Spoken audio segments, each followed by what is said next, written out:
결혼을 앞두고 있던 31살 여자입니다. 대학생활 중 교수님의 추천 덕분에 조건이 괜찮은 회사에서 좋은 조건으로 남들보다 일찍부터 일을 시작할 수 있었습니다. 일이 바쁘다 보니 돈 쓸 시간도 없어 통장에 돈이 차곡차곡 쌓이더라고요. 하루하루 일에 지치고 피곤했지만 매일같이 불어나는 돈을 보면서 힘든 것도 있고 열심히 살았습니다.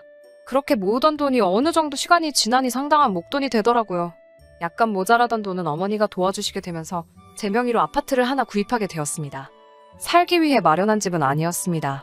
재개발 호재가 있다는 정보를 입수해서 어머니와 상의 끝에 투자식으로 사놓은 집이었어요.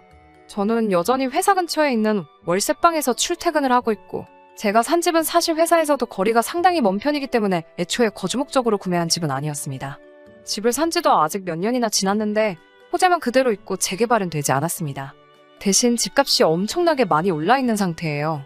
제가 샀을 때와 비교해서 벌써 2억 5천이나 상승해버렸습니다. 결혼을 앞두고 있던 남자친구한테는 제가 아파트를 가지고 있다는 사실을 숨겼어요. 앞으로 어떻게 될지도 모르는데 제가 가진 재산들을 벌써부터 오픈할 필요가 없다고 생각했거든요. 이기적이라고 보실 수도 있겠지만 요즘 안 그래도 결혼 조건 때문에 말이 많다 보니 저도 조심하게 되더라고요. 다행스럽게도 남자친구는 제가 가진 것은 아무것도 보지 않고 오직 저라는 사람 하나만 보고 저에게 청혼을 해왔습니다. 저는 기쁘게 남자친구의 청혼을 받아들였고 남자친구가 결혼 준비를 위해 모아놓은 조건들을 먼저 제게 오픈하고 나서 저도 제가 아파트를 보유하고 있다는 사실을 알려줬습니다. 오히려 남자친구는 제가 제 명의로 아파트를 하나 보유하고 있다는 사실에 부담스러워했어요. 신혼집은 예비시댁에서 해주기로 했는데 그 아파트를 예비신랑의 명의로 해놓는 대신에 제 소유의 아파트도 똑같이 공동명의로 하지 않고 그대로 제 명의로 남겨두기로 했습니다. 제 명의의 아파트는 제 직장에서도 남자친구 직장에서도 거리가 상당히 되는지라 거기서 살면서 출퇴근하기에는 무리가 있었고 재개발을 앞두고 있는 구축 아파트인지라 주차장도 협소해서 두 사람 앞으로 자가용을 한 대씩 사는 것보다 차라리 새 신혼집을 구하는 게 오히려 경제적이겠더라고요. 그렇게 이런저런 조건들을 조율해가며 저도 꽃피는 5월에 신부가 되기만을 기다리고 있었습니다. 남편에게는 누나가 한 명 있습니다. 저한테는 신우가 될 사람이고 남편과는 1살, 저와는 3살이 차이가 납니다. 예비 신우는 저와 남자친구가 연애를 하던 중에 결혼을 하게 되었고 남자친구와 결혼식도 같이 다녀왔었습니다. 그때는 남자친구가 저에게 청혼하기 전이었어요. 예비 신우가 결혼할 때까지는 전혀 모르는 사이였는데 결혼식 이후로 몇 번 만나게 되면서 신우와 자주 시간을 보내게 되었습니다.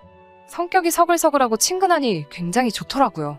제가 외동으로 자라서 그런지 언니가 있으면 참 좋았겠다는 생각이 들었는데 시언니이기는 하지만 성격이 잘 맞으니 정말 언니가 새로 하나 생긴 것 같았습니다. 나름 죽도 잘 맞는 데다가 취향도 비슷해서 쇼핑도 자주 다니고 심지어 입맛까지 비슷해서 둘이서도 자주 놀러 다녔어요. 오죽하면 남자친구가 자기만 빼놓고 둘이서 놀러 다닌다고 질투를 할 정도였습니다. 예비 시부모님도 저랑 신우가 친하게 지내는 모습을 보면서 둘이 전생에 친자매였나 보다 하면서 흐뭇해하기도 했어요. 예비 신랑이 저를 서운하게 만드는 날이 있으면 신우가 그놈 자식 버릇을 고쳐주겠다며 파리 안으로 굽는다는 말이 무색하게 항상 제 편을 먼저 들어주고는 했어요. 그런데 저와 예비 신랑의 결혼 이야기가 본격적으로 오고 가기 시작하자 신우가 점점 저를 멀리하기 시작했습니다. 그렇게 친하게 지냈는데 이유도 모르고 멀어지니 신경을 쓰지 않을래도 그럴 수가 없더라고요. 그래서 예비 신랑과 데이트를 하고 있는 중에 혹시 신우가 나에게 서운한 게 있는 건지 알고 있는 것이 없냐고 물어봤어요. 예비 신랑은 무덤덤하게 누나가 우리 결혼식 비용 문제로 조금 불만이 있는 것 같다고 말을 하더라고요. 말인즉슨 시댁 측은 3억을 들여 신축 아파트를 해오는데 저는 혼수만 해온다는 게 마음에 들지 않는다는 것이었어요. 저는 어이가 없었죠. 비록 제 명의로 유지하기는 하지만 제가 가지고 있는 아파트만 해도 5억을 호가하고 있는 상황인데 제가 혼수만 가지고 맨몸으로 시집오는 거라 생각하고 있다고 하니까요. 예비 신랑은 자기가 이미 알아서 다 설명했다고 하더라고요. 아파트 가져오는 걸로 우리 신혼집 2개는 살 수 있을 정도다. 오히려 우리가 너무 모자라게 가져가는 것이나 마찬가지다라고 설명을 했다고 합니다. 예비 신랑의 설명을 듣고 마음이 놓이긴 했는데 계속 의아했던 부분은 예비 신랑의 설명 정도면 충분히 오해가 풀린 상황인데도 예비 신우가 아직도 저를 의도적으로 피하고 있다는 느낌을 지울 수가 없었다는 부분이었어요.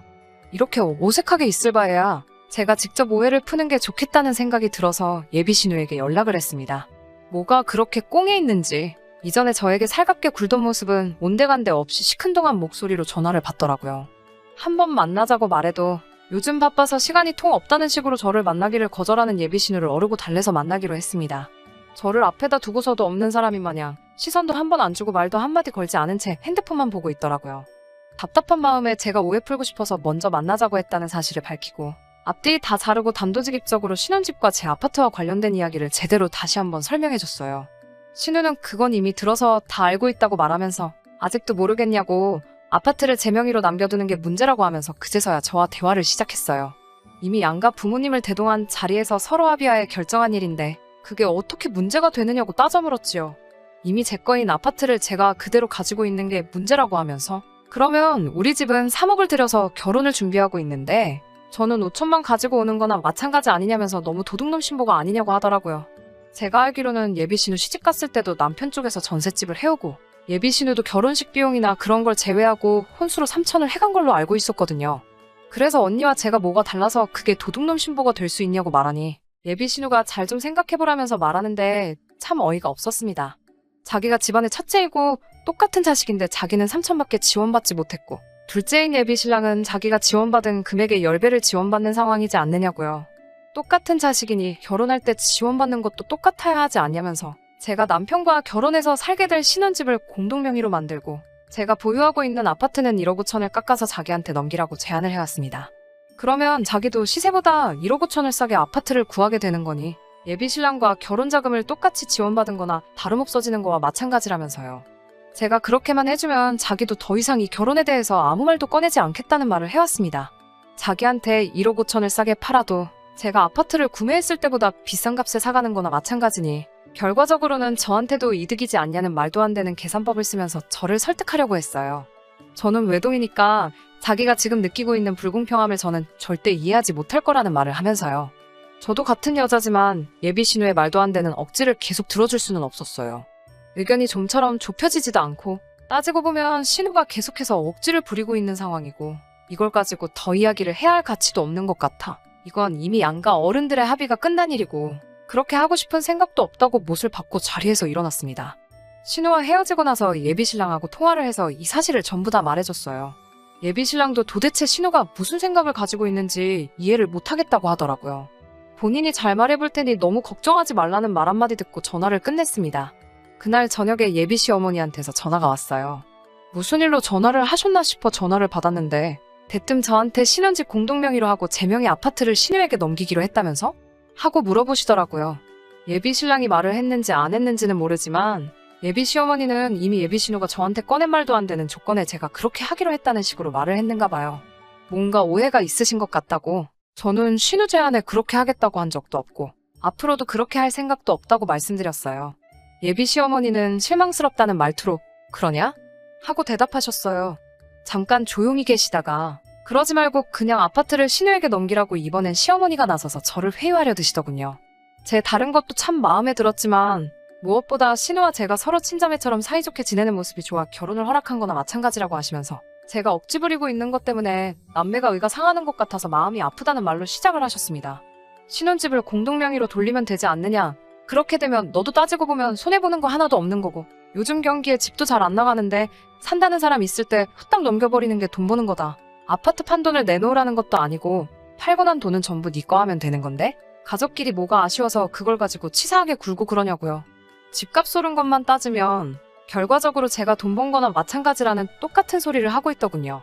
아는 사람끼리 원래 돕고 사는 거라고 지금이야 돈 얼마 손해보는 것 같아 아까운 마음이 들기도 하겠지만 그 복이 다 나중에 저한테 들어올 거고 어차피 결혼해도 거기에 살지도 않을 건데 뭐하러 요즘 같은 시대에 집을 두 채나 가지고 있느냐. 자꾸 욕심부려봐야 좋을 거 하나도 없다. 뭐 이런 식으로요. 제가 아파트를 살 때 저희 집에서 일부 도와준 부분이 있기는 하지만 이미 예비신랑을 만나기 전부터 제 소유였던 아파트이기도 했고 아직 재개발도 시작되지 않아 아직도 투자 가치가 충분히 있는 아파트인데 신우에게는 물론 그 누구에게도 헐값에 넘길 생각도 없고 꼭 그래야만 한다면 그냥 이 결혼은 없던 걸로 하겠습니다. 죄송합니다. 하고 전화를 끊었어요. 답답해서 창문에다 대고 소리라도 지르고 싶은 심정인데 한술 더 떠서 예비신랑에게 조금 섭섭하다는 문자를 받았습니다. 대체 뭐가 그렇게 섭섭하길래 나한테 그러는 거냐 하고 전화를 걸었어요. 예비신랑은 누나도 어머니도 저를 다 이미 한 가족이라고 생각해서 그러는 건데 어떻게 단호하게 그럴 수 있느냐. 자기와 좀 더 상의하고 정해도 늦은 게 아니지 않았느냐고요. 믿었던 예비신랑까지 저러고 있으니 정말 억장이 무너지더라고요. 어머니도 저를 너무 계산적인 사람이라고 하고 신우까지 가세해서 그런 사람인 줄 몰랐는데 완전 사람 잘못 봤다고 하고 있으니 자기가 나서서 해결하려고 해도 어쩔 도리가 없다고 합니다. 그래서 저도 열이 받아서 예비 신랑에게 그냥 결혼하지 말자고 했어요. 결혼했다가는 나를 완전 봉으로 보는 시가족들 등살에 제 성격까지 버릴 것 같아 더는 못하겠다고 말했습니다. 아직 저희 부모님께는 말씀드리지 않았는데 제 아파트를 예비시댁에서 포기한다고 하더라도 저는 더 이상 결혼하고 싶은 마음은 없습니다. 저는 이미 마음 굳혔거든요. 예비 시부모님부터 신우의 남자친구까지 며칠째 계속 저한테 전화를 하고 있는데 한 통도 받지 않았습니다. 그 아파트 제 명의로 평생 가지고 있을 생각도 없습니다.